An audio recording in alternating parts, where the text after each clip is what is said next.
नमस्कार किसान भाई बहनों, मैं हूं सुषमा और मेरे साथ है मेरे दोस्त अमित। FM गोल्ड 100.1 मेगाहर्ट्ज पर और अब समय हो गया है कार्यक्रम किसान की बात का।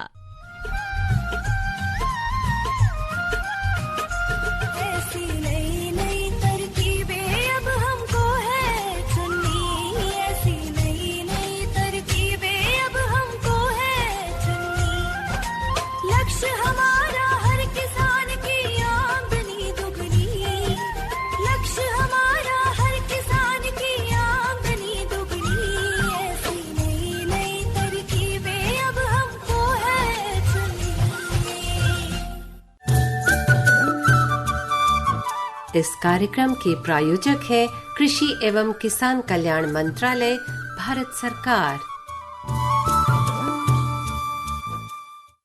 हर जोखिम से निकल कर फसल आए, सुरक्षित हो जाए। फसल बीमा से हर किसान अब आत्मनिर्भर हो जाए। संकट के समय प्रधानमंत्री फसल बीमा योजना किसानों के लिए वरदान है। अब सूखा पड़े या बाढ़ आ जाए कोई डर नहीं, अब ओले पड़े या कीट पतंगे फसल खा जाए कोई फिक्र नहीं, क्योंकि हमने लिया है प्रधानमंत्री फसल बीमा। बुआई से फसल कटाई तक हर जोखिम का दावा, न्यूनतम प्रीमियम पर अधिकतम भुगतान का वादा। योजना से हर साल जुड़ रहे हैं 5 करोड़ से ज्यादा किसान। अब आपकी है बारी। नजदीकी कृषि कार्यालय, सहकारी समिति, बैंक शाखा, अधिकृत बीमा कंपनी या जन सेवा केंद्र में स्वेच्छा से करा सकते हैं पंजीकरण। फसल बीमा पोर्टल या फसल बीमा ऐप द्वारा भी कराया जा सकता है पंजीकरण। प्रधानमंत्री फसल बीमा योजना, आपकी फसलों का संपूर्ण सुरक्षा कवच। कृषि एवं किसान कल्याण मंत्रालय, भारत सरकार। किसान की बात कार्यक्रम में स्वागत करती हूँ मैं सुषमा और मेरे साथ है मेरे दोस्त अमित। नमस्कार श्रोताओं, स्वागत है आप सबका हमारे कार्यक्रम में। और किसान की बात कार्यक्रम एक ऐसा कार्यक्रम है जहां हम हर दिन एक नया विषय आप सबके सामने लेकर आते हैं, जहां हम आपको खेतीबाड़ी से जुड़ी और कृषि से जुड़ी तमाम ऐसी सूचनाएं, ऐसी जानकारी और इनसे संबंधित विषय हैं, उन पर जानकारी आपसे साझा करते हैं। बिल्कुल सही कहा अमित, क्योंकि जब तक किसानों को सही जानकारी नहीं मिलेगी हमारे कार्यक्रम के माध्यम से, तो वो अपनी खेतीबाड़ी को किस तरह से आगे बढ़ा सकते हैं, है ना।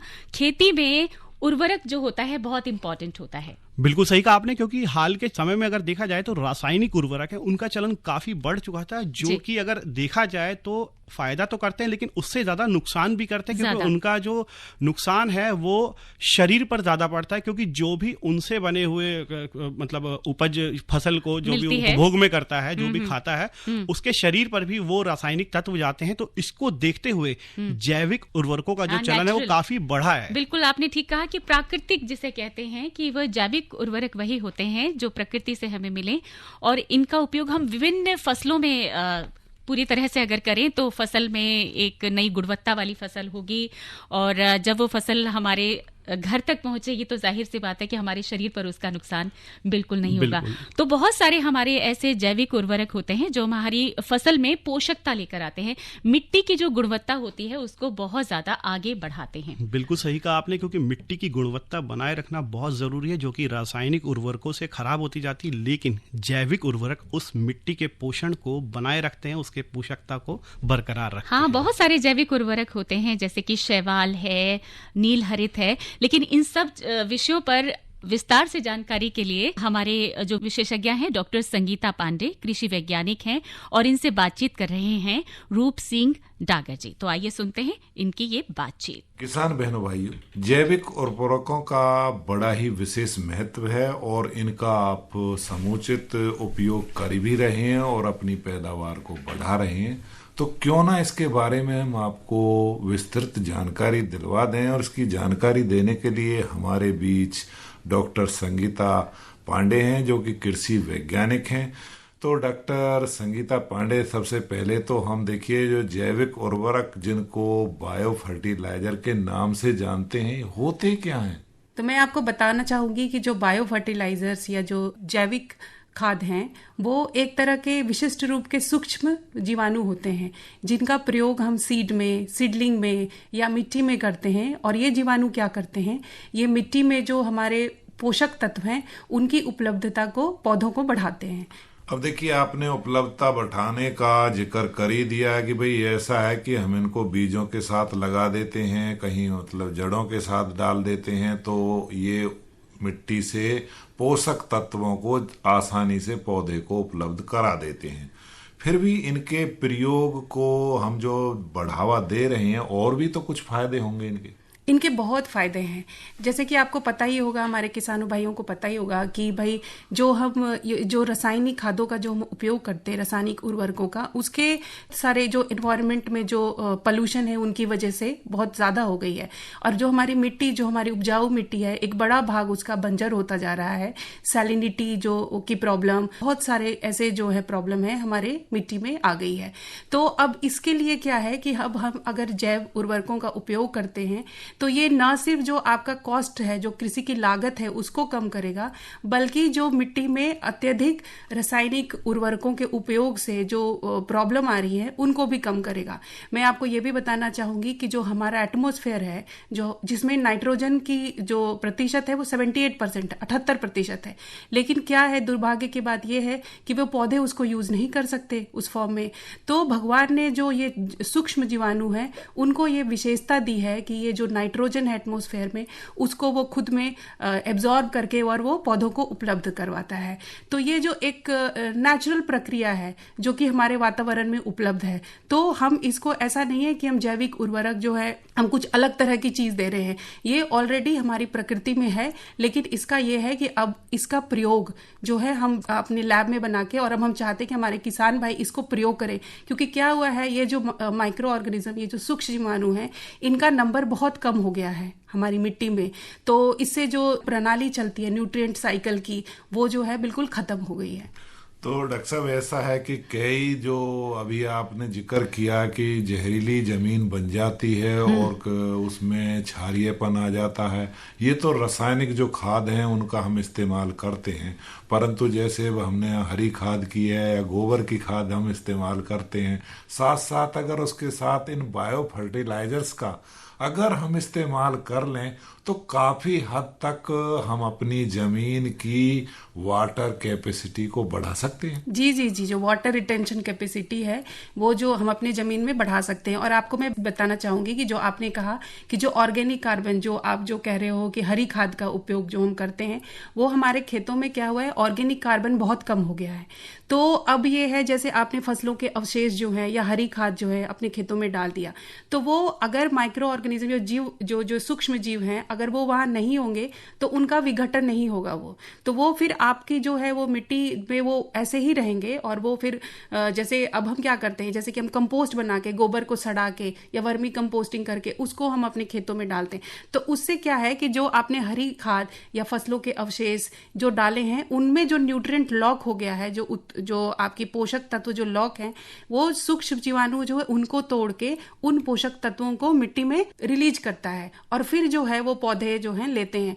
तो इसीलिए आप देखोगे कि जैसे कि सेल्यूलोज डिकम्पोजर, पूसा ने अभी एक रिलीज किया है बायो फर्टिलाइजर, जो कि हमारे ऑर्गेनिक जो खाद है, जैसे हरी खाद या फसलों के अवशेष, उनको बड़ी जल्दी से विघटन करता है और जो न्यूट्रिएंट उनमें है उनको सॉइल में रिलीज करता है, और फिर वो पौधे उन न्यूट्रिएंट पोषक तत्वों को आसानी से ले पाते हैं।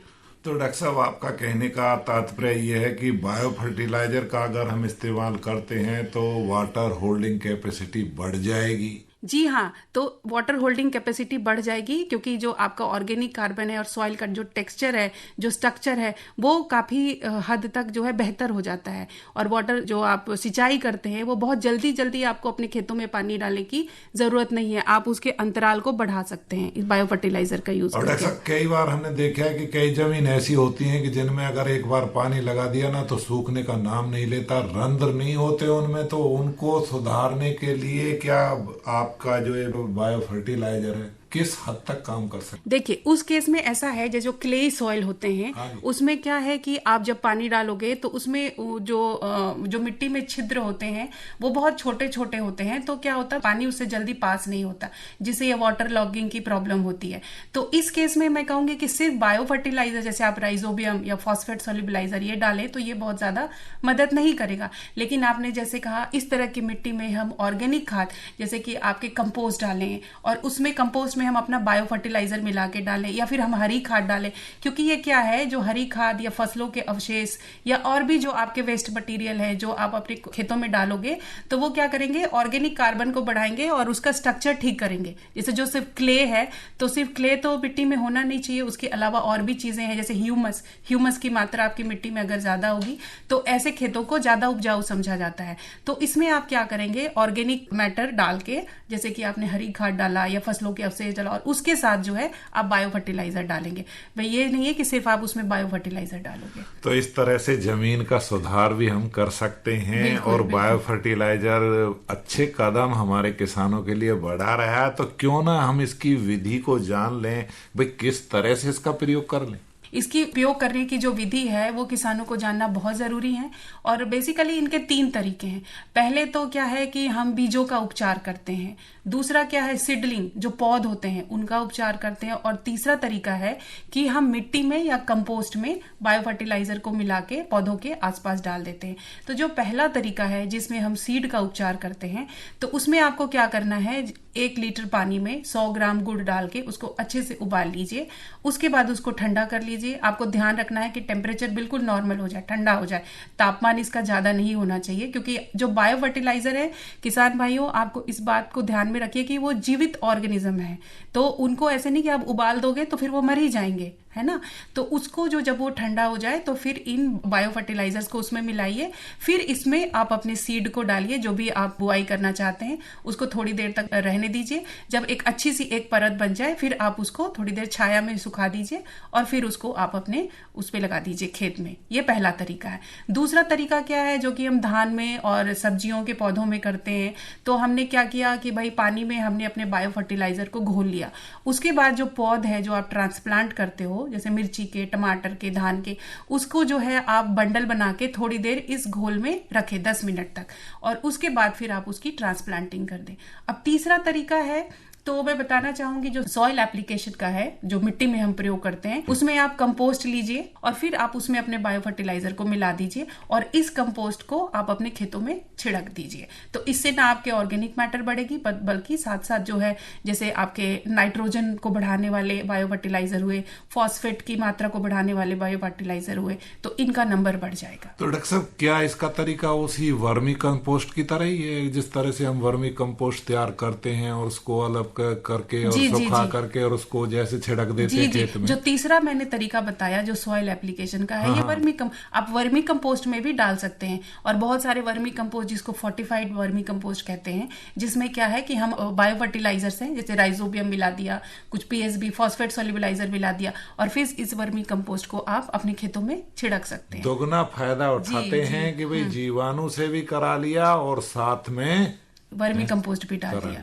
तो उससे तो उसकी गुणवत्ता दुगनी हो जाएगी। जी, और उसका फायदा भी अच्छा होगा। तो डॉक्टर साहब, बड़ी बातें आप तो मुंह की छीन लेते हो, और किसान भाई जरूर सोच रहे होंगे कि डॉक्टर साहब से जरूर सावधानी तो बताएंगे जरूर हमें। और भाई देखिए, ऐसा है कि इनके प्रयोग में हमने अभी देखिए विधि तो आपने बता दी, पर ये सावधानी का एक चक्कर तो हमारी समझ में आ गया कि भाई गर्म पानी में जीवाणु के टीके को नहीं खोलना है। अगर आपने खोल दिया, आपका पैसा व्यर्थ चला जाएगा। जी बिल्कुल। तो उसको पानी को उबाल लें, गुड़ के पानी को, उसको बिल्कुल ठंडा कर लें डॉक्टर साहब। जी, जब रूम टेम्परेचर पे आ जाए, तो मतलब ठंडा ही कहिए आप, जब अपने हाथों से उसको छू सके, हाँ, तब आप डालें आप अपना। और ठंडे जो घोल बन जाए तो बीज को एक सार फैला करके उसके ऊपर उड़ेल दें और टीका को हल्का हल्का चारों तरफ से घुमा कर दें और हाथ से मिला दें। क्यों डॉक्टर साहब, ऐसा ही करें। और जब हमारा एक एक दाना अलग सी दिखाई दे तो छाया में सुखाएं, धूप में बिल्कुल नहीं। अच्छा, और एक बात और मैं कहना चाहूंगी कि इसमें जो आप किस तरह के सीड आप प्रयोग कर रहे हैं वो भी बहुत ध्यान में रखना जरूरी है। अब जैसे कि अब सीड की साइज क्या है, उनका आकार क्या है, इस बात पर भी वो डिपेंड। जैसे कि अब बहुत छोटे छोटे सीड हैं तो आप फिर उसमें आपको अलग अलग करना थोड़ा मुश्किल होगा, तो वो आपको थोड़ी सावधानी रखनी पड़ेगी। तो जनरली जैसे कि अब राइजोबियम का जो टीका आप कह रहे हो, तो वो जैसे दलहनी फसलों में हम लगाते हैं, तो भाई उसके जो आपको सीड का आकार पहले देख लीजिए कि क्या है, और उसी तरह आप मतलब उसको मिलाइए। जैसे थोड़ा पहले मिला लीजिए, ताकि आप एक बार में पूरा मिला देंगे तो सब एक साथ चिपक जाएंगे, फिर आप उनको अलग अलग करना मुश्किल होगा। जी हाँ डॉक्टर साहब, ये बिल्कुल बात पते की बताई कि अगर मान लो बीज का आकार बहुत छोटा है और वो हमारा जो बीज है ना, उस जो हमने घोल बनाया है उसमें इस तरह से मिल जाए कि हमें यही अंदाज ना हो कि ये बीज है या कोई मतलब लेसदार आइटम है। जी जी। तो जैसे आपने चने का जिक्र किया, मटर का जिक्र किया, जिनके बीज का आकार काफी बड़ा होता है, तो उनमें इसको आसानी से बीज अलग अलग दिखाई देगा। परंतु इसमें भी कुछ ऐसा करें कि भले ही चाहे आप थोड़ी सी सूखी मिट्टी मिला दें, ताकि जो है घोल भी मिल जाए और बीज एक से दूसरे से अलग हो जाए। जी जी जी बिल्कुल। चाहे रेती ले लें या कोई मतलब उपले वाली राख ले लें, उसका इस्तेमाल तो इसमें कर ही सकते हैं। तो डॉक्टर साहब देखिए, चलते चलते बातचीत का सिलसिला बहुत आगे बढ़ चुका, और इसमें आप हमारे किसानों को देखिए क्या सलाह देना चाहोगे? चलते चलते मैं अपने किसान भाइयों को ये ज़रूर बताना चाहूँगी कि आप अपने मिट्टी की जांच ज़रूर करवाएं।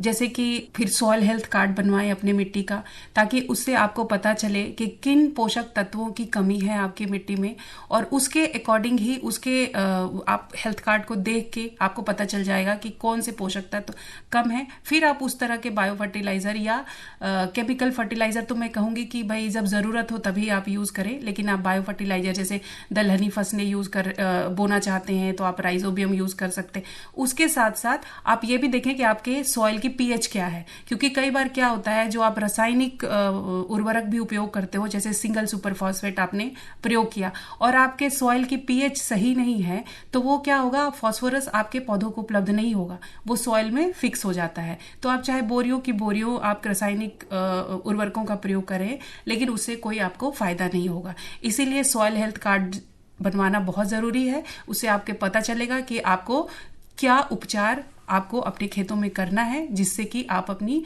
खेतों की उत्पादन क्षमता को बढ़ा सके। तो डॉक्टर संगीता, आपने देखिए सॉइल हेल्थ कार्ड का जिक्र कर दिया, और उसमें आपको ये देखना है कि भाई कौन से तत्व की कितनी कमी है और इसकी आपूर्ति किस तरह से की जा सकती है। तो उस हिसाब से आपको बायो फर्टिलाइजर का इस्तेमाल करना है। साथ साथ ये भी देख लें कि भाई देखिए फास्फोरस हमारी जमीन में पूरा है, फिर हम क्यों फास्फोरस खाद दें? जी जी। तो उसकी मात्रा को हम घटा सकते हैं, और किसान भाई देखिए बेअर्थ में पैसा खर्च ना करें। उसको देख ले, और उसको देखने के बाद में जिस जिस तत्व की कमी महसूस होती है, भले ही अगर सूक्ष्म पोषक तत्व जिंक है या आयरन है, तो उनकी मात्रा भी किसान भाई थोड़ी मात्रा में देनी होती है। कई बार तो ऐसा होता है कि बहुत मात्रा बारीक होती है, जिसे वैज्ञानिक लोग पीपीएम में कहते हैं, पार्ट्स पर मिलियन। हाँ जी। तो और मैं आपको एक बात और बताना चाहूंगी, जैसे आपने सूक्ष्म जो इनकी बात की, जैसे जिंक और आयरन की माइक्रो न्यूट्रिएंट है। हाँ जी, हाँ जी। तो इसके लिए भी बायो फर्टिलाइजर्स हैं, जो जिंक सॉल्युबलाइजर माइक्रो ऑर्गेनिजम्स हैं, जो आयरन सॉल्युबलाइजिंग माइक्रो ऑर्गेनिजम्स हैं। तो आपको वो जो है पैकेट में देखना पड़ेगा कि आप कौन से बायो फर्टिलाइजर यूज कर रहे हैं। और किसान भाइयों, जो हम रासायनिक उर्वरक यूज करते हैं, तो मेनली हम उसमें क्या देते हैं, नाइट्रोजन, फास्फोरस और पोटाशियम, जबकि हमारे पौधों को 17 तरह के पोषक तत्वों की जरूरत होती है। तो जो हमारा बायो फर्टिलाइजर है वो न सिर्फ नाइट्रोजन, फास्फोरस और पोटाशियम उपलब्ध करवाता है, बल्कि ये जो माइक्रो न्यूट्रिएंट है जैसे जिंक और आयरन, इसको भी बहुत अच्छे से उपलब्ध करवाता है। उसको अलग से आपको डालने की जरूरत नहीं होगी। तो डॉक्टर साहब बड़ी अच्छी सलाह आपने दी। किसान भाई सोचते थे कि भाई जितनी भी हम दलहनी फसल लगाते हैं उनमें ही राइजोबियम कल्चर का टीका लगा करके तत्वों की आपूर्ति कर सकते हैं, परंतु आपने तो सूक्ष्म और मुख्य पोषक तत्वों का भी इसमें विवरण इतना कर दिया कि हर फसल के लिए हम इनका इस्तेमाल करके भरपूर पैदा ले सकते हैं। आप हमारे इस कार्यक्रम में आए, बहुत ढेर सारी आपने हमें जानकारी दी। इस जानकारी के लिए डॉक्टर संगीता पांडे आपका बहुत बहुत धन्यवाद। जी किसान भाइयों, अभी आप सुन रहे थे डॉक्टर संगीता पांडे जी को, जो कि कृषि वैज्ञानिक है, और इनसे बातचीत कर रहे थे रूप सिंह डागर जी। अमित बिल्कुल सही कहा कि जैविक उर्वरक आज हमारे कृषि जगत में बहुत इम्पोर्टेंट रोल अदा करते हैं। और वास्तव में जो जैव उर्वरक होते हैं विशेष सूक्ष्म जीवों और किसी नमी धारक पदार्थ के मिश्रण कहलाए जाते हैं। और बहुत कुछ आवश्यकता बहुत जरूरी है, क्योंकि जमीन का पोषण बनाए रखना हो, कृषि की उपज को बरकरार रखना हो, बढ़ाए रखना हो, तो जैविक उर्वरकों का जो प्रयोग है वो बहुत ज्यादा जरूरी है। क्योंकि वर्तमान समय बिल्कुल ऐसा हो चुका है कि अब आपकी निर्भरता जो है वो धीरे धीरे जैविक उर्वरकों पर बढ़ती ही जानी चाहिए। इसका कोई और विकल्प नहीं होना चाहिए, क्योंकि रासायनिक विकल्प आपका ज्यादा लंबे समय तक नहीं चल सकता। बिल्कुल नहीं चल सकता। हालांकि ये विकल्प नहीं माना जा सकता कि जैविक उर्वरक रासायनिक उर्वरक का विकल्प है, लेकिन हाँ उसके पूरक जरूर बन सकते हैं। ये जी बिल्कुल सब्स्टिट्यूट लिया जा सकता है, लेकिन धीरे धीरे इसकी तरफ बढ़ा जा सकता है। हाँ। ताकि जो है फसल भी अच्छी रहे और जो फसल जो हमारे घर तक पहुंचती है खाद्य पदार्थ के रूप में, फल के रूप में, सब्जी के रूप में, तमाम विकल्पों के रूप में, उससे हमारा जो स्वास्थ्य है वो भी अच्छा रहे। क्योंकि कहते हैं ना कि तन तंदुरुस्त तो मन बिल्कुल, क्योंकि उनका जो दुष्प्रभाव है वो मिट्टी पर पड़ता ही नहीं है। तो आपने बिल्कुल सही, जब मिट्टी ही हमारी पोषक तत्वों से भरपूर होगी तो जाहिर सी बात है कि उसमें उगने वाले फल, सब्जी, जितनी भी फसल होने वाली है वो भी उतनी ही हेल्दी होगी। तो डॉक्टर पांडे, संगीता पांडे जी का बहुत बहुत शुक्रिया। और फसलों से अगर हम हटकर मौसम की बात करें तो कैसा रहेगा अमित? क्योंकि मौसम भी हमारी फसलों के लिए एक बहुत बड़ा रोल अदा करते हैं, तो मौसम की जानकारी भी किसानों को देना बहुत जरूरी हो जाता है। तो चलिए हम जानकारी दे देते हैं हमारे किसान भाई बहनों को मौसम की। आए हैं लेकर मौसम अनुमान, सुन लो भैया देकर ध्यान। अगले 24 घंटों के दौरान पश्चिमी राजस्थान में लू से लेकर भीषण लू की स्थिति बन सकती है। जम्मू क्षेत्र, हिमाचल प्रदेश, दक्षिण हरियाणा के कुछ एक हिस्से, दिल्ली सहित सौराष्ट्र और कच्छ, पूर्वी राजस्थान, पश्चिमी मध्य प्रदेश और विदर्भ के साथ साथ उत्तरी मध्य महाराष्ट्र और मराठवाड़ा के अलग अलग हिस्सों में हीट वेव की जो कंडीशंस हैं वो भी बरकरार रहेगी। दक्षिण भारत की बात करूं तो यहां दक्षिण की तरफ भी कुछ ऐसा ही देखा जा सकता है। केरल और लक्षद्वीप में छुटपुट स्थानों पर हल्की से मध्यम बारिश हो सकती है। दक्षिण तटीय कर्नाटक, अंडमान और निकोबार द्वीप समूह के कुछ एक हिस्सों में हल्की से मध्यम बारिश की संभावना जताई जा रही है। और दक्षिण उत्तर प्रदेश, झारखंड के कुछ एक हिस्से, आंतरिक ओडिशा में भी हीट वेव की जो स्थिति है वो संभव हो सकती है। और तमिलनाडु, जो हमारे तटवर्ती हिस्से हैं, उपहिमालय पश्चिम बंगाल में भी हल्की बारिश की संभावना है। पूर्वोत्तर भारत में गरज के साथ बारिश की तीव्रता भी बढ़ सकती है। तो अमित, ये थी हमारी मौसम की जानकारी। और अब अमित से जानेंगे कि हमारे फल सब्जियों का जो है वो दाम किस प्रकार से है, तो ये भी जान लेते हैं। आओ करें अब मंडी की चर्चा, फल सब्जी पर कितना खर्चा। तो पगडंडी से चलते चलते सीधा बाजार की ओर रुख कर लेते हैं और आजादपुर सब्जी मंडी से प्राप्त फल एवं सब्जी के भाव में अगर सब्जी की बात करें तो प्याज 16 रुपए प्रति किलो, टमाटर 18 रुपए, बैंगन 25 रुपए, पत्ता गोभी 10 रुपए, फूल गोभी 15 रुपए, गाजर 22 रुपए, कद्दू 18 रुपए, मूली 10 रुपए और पालक 10 रुपए प्रति किलो की दर से उपलब्ध है। बात करें फलों की तो सेब 110 रुपए प्रति किलो, अमरूद 35 रुपए, अनार 70 रुपए, बेलगिरी 20 रुपए, बीर 32 रुपए, बेर 32 रुपए, चीकू 25 रुपए और किन्नू 30 रुपए प्रति किलो की दर से बाजार में उपलब्ध हैं। तो ये था बाजार भाव। जी, बाजार भाव के बाद अब थोड़ा सा क्या होता है कि खेती बाड़ी की बात होगी, मौसम की जानकारी हो गई और फल और सब्जी की बात हो गई, तो थोड़ा गीत संगीत कैसा रहेगा। लेकिन गीत संगीत से पहले हम चाहते हैं कि एक छोटा सा कमर्शियल ब्रेक भी ले लिया जाए। धन योजना मिलेगा पेंशन का सहारा, कृषक ना होगा बेसहारा, जुड़ेगा खुशियों से नाता, कटेगा सुख से बुढ़ापा, सुरक्षित होगा अन्नदाता, सुरक्षित होगा अन्नदाता।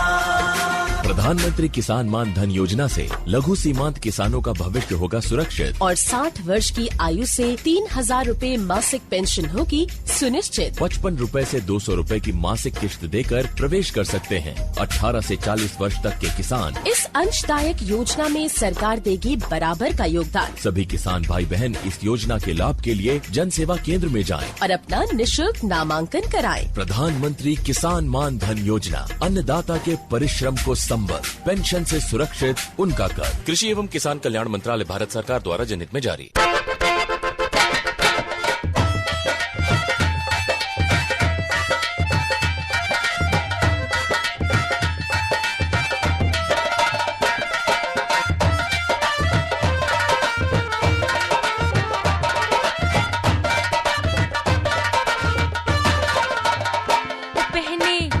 पहने सोने का कंगनवा मोरी बारी धनिया, ओ पहने सोने का कंगनवा मोरी बारी धनिया, बारी धनिया, ओ मोरी बारी धनिया, बारी धनिया, ओ मोरी बारी धनिया, ओ पहने सोने का कंगनवा मोरी बारी धनिया, ओ पहने सोने का कंगनवा मोरी बारी धनिया।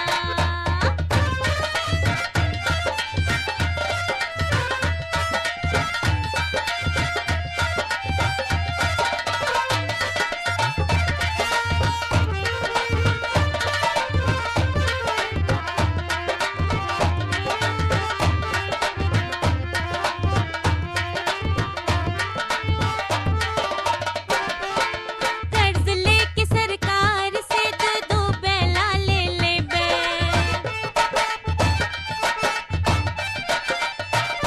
हो कर्ज लेके सरकार से दो बैला ले बे, मिलजुल कर हम खेती कर बे,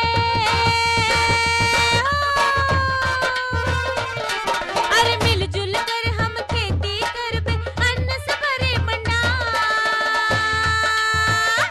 गावे झूले पे सजनवा मोरी बारी धनिया, गावे झूले पे सजनवा मोरी बारी धनिया, बारी धनिया, ओ मोरी बारी धनिया, बारी धनिया, ओ मोरी न्यारी धनिया, ओ पहने सोने का कंगनवा मोरी बारी धनिया, ओ पहने सोने का कंगनवा मोरी बारी धनिया।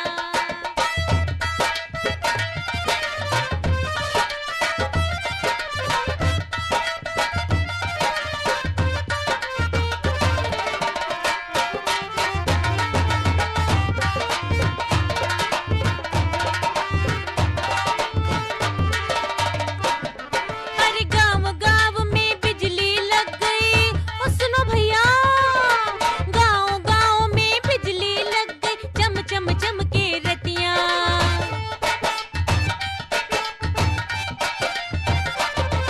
अरे गाँव गाँव में बिजली लग गई, चम चम चम के रतियाँ, बिजली के उजियरवा में